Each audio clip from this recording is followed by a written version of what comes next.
about 30% of virtual teams, they actually deliver. They accomplish what they need to accomplish.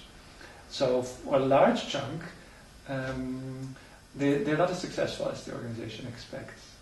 And one of the key factors is to focus on trust and to focus on relationship. The tendency for virtual leaders is to go straight to the business and use the hour of the meeting for the task, and they forget about the relationship. And what happens? People disengage. They mentally check out of the team. Their heart is not in it. They window dress. They're just there in the teleconference, but they're doing emails at the same time. So particularly when you don't see people, you have to make sure that everybody's there, everybody's committed, and everybody really feels a part of the team.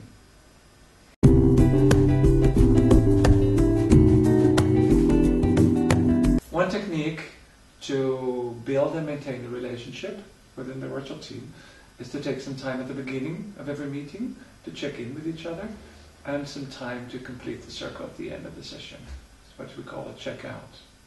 People state their expectations for the meeting, so if they have something for the agenda, and if they are looking for a specific outcome, to make sure that everybody is aligned.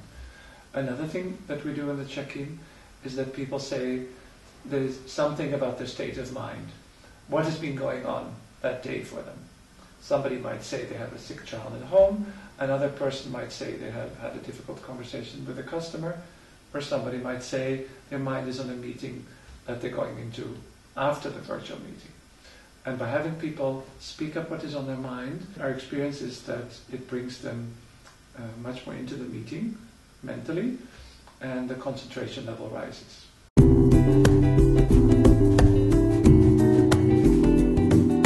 This morning I spoke to somebody who said it's inhumane to expect people to work together when they never get the chance to have face-to-face contact. And some of our clients, we see them falling back into the idea that they need to meet face-to-face on a regular basis. I'd like to challenge that.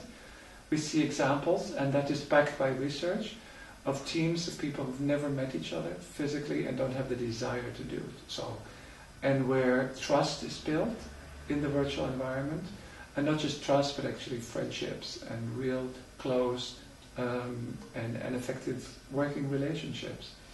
And some people even say that the face-to-face contact gets in the way, that it disrupts the working relationship that a team has established. Research shows that high-performing virtual teams, that they rely on voice for trust and working together.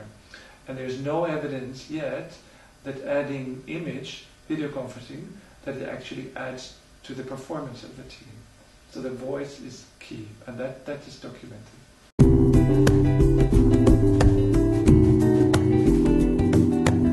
We all know about active listening. It's been around for many years, but particularly in the virtual environment, people need to listen at 3 levels.